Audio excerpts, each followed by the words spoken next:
Good day, everyone. Hope you're doing well. Today, we have an article from CBR.com titled, Star Wars, Has Rey Been the Sequel Trilogy's Anakin Skywalker All Along?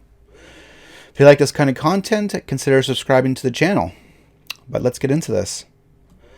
The image of Star Wars' newest hero Rey, clad in dark robes, igniting a Sith red and awkwardly structured lightsaber, has become the clip that launched 1,000 fan theories, as Disney and Lucasfilm no doubt hoped it would. The bulk of the speculation revolves around a general disbelief that this cloaked figure is really a Force vision, hallucination, Palpatine-hatched clone, or even an evil twin. Essentially anything but the real deal. Fans are right to be suspicious too. The footage's new inclusion in the late offering from the Rise of Skywalker's marketing campaign could well indicate that, much like the non-reveal of Rey's parentage in The Last Jedi, this twist is really a red herring. Imagine if, "No, I am your father," had been a footnote at the end of a theatrical trailer for The Empire Strikes Back.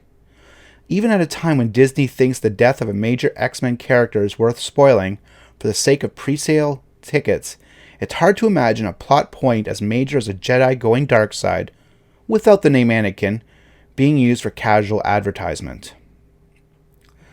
But while Rey may not really be in line to be the Emperor's new apprentice, or at least not our Rey, the possibility has got us thinking about the unspoken similarities the heroic protagonist of the sequel trilogy shares with the not-so-heroic star of the prequels.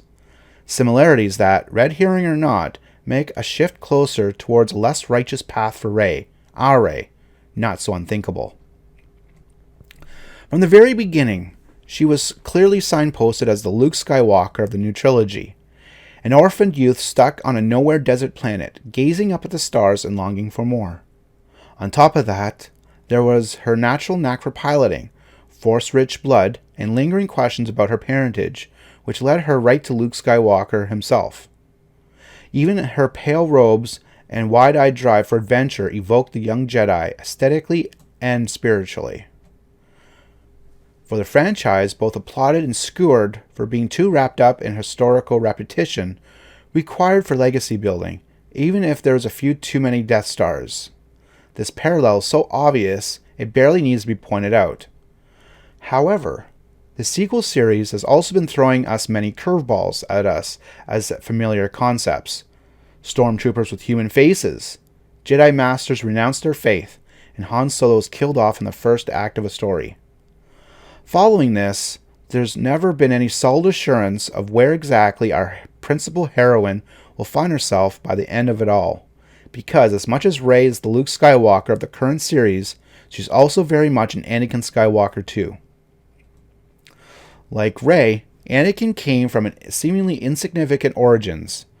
Palpatine's Force impregnation, weirdness aside, was a gifted mechanic, was passed between various flawed mentors, witnessed the death of a parent, or parental figure in the case of Han Solo for Rey, and suffered the loss of a formative master, Qui-Gon for Anakin, Luke for Rey. Anakin was also a deeply conflicted character in the prequel series, and continued to be in the originals once he caught in the Master's deception, in much the way Rey has been. Visually, the shallow skin and hooded cloak of Dark Rey, other than being standard dark side dress code, mirror Anakin's appearance in the latter half of Revenge of the Sith.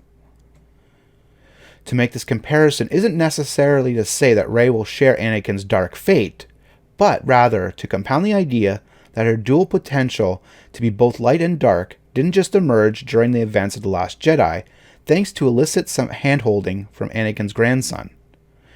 It's been there all along. That's what makes the Dark Rey image so powerful. By extension, the comparison also confirms Rey as the true bridge between the three trilogies that make up the Skywalker saga, Skywalker Blood or Not.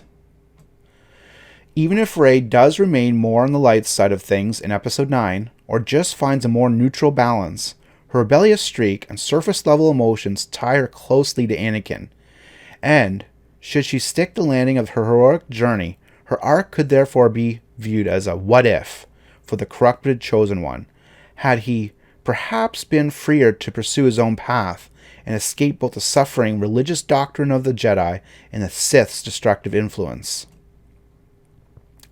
Of course, this idea depends on whether you think Anakin was led astray by nature or nurture. We'll never know the kind of person Palpatine's Force-engineered offspring might have grown up to be had he not been whisked away from his ill-fated mother and promised a cure to his pathological fear of death that developed as a result, or if Padme, being a strong advocate of democracy and all that, had her romantic hold on him to steer young Vader away from his vocal preference of fascism instead of finding it irresistibly endearing. To believe that Anakin was just born evil doesn't account for its heel-faced turn at the end of Return of the Jedi, though.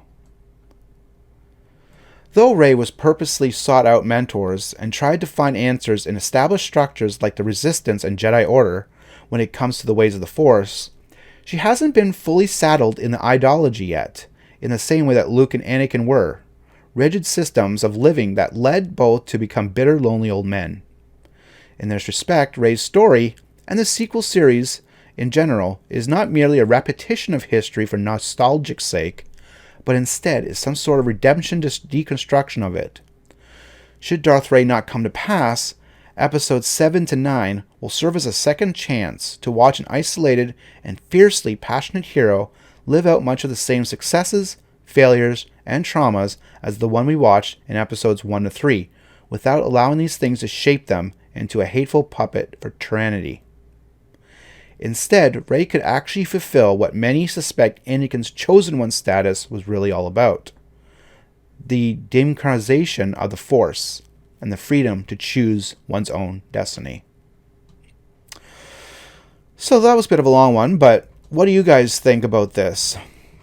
Do you think that Rey is the new Anakin Skywalker all along in these trilogies?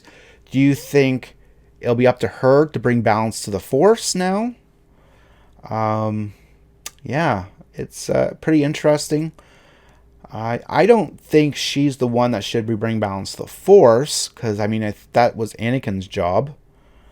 But you could definitely see she definitely has more emotions and stuff like that at the surface level, like Anakin did. But do I really see a lot of Anakin in her? Not so much. Not really. There's some similarities, but I mean, you can say that it's the same with anything, really. You can put pieces together to make anything look like your own agenda. So to say that she's been the sequels trilogy of Anakin Skywalker all along, I don't really think so. There are hints and there's little things that may stand out, but I think she's more of a Luke than an Anakin, personally. But yeah, that's my thoughts on this. What are your thoughts on this? Do you think she's like the Anakin of the new trilogy? Let me know in the comment section. Thanks for watching, and if you haven't taken a look at our merch shop, that'd be cool. The profits for that go into our free lightsaber dueling youth group. So that's why we have a merch shop. It's not for us personally. It is for free lightsaber dueling classes for youth. But anyways, thank you very much. Take care and have an awesome day.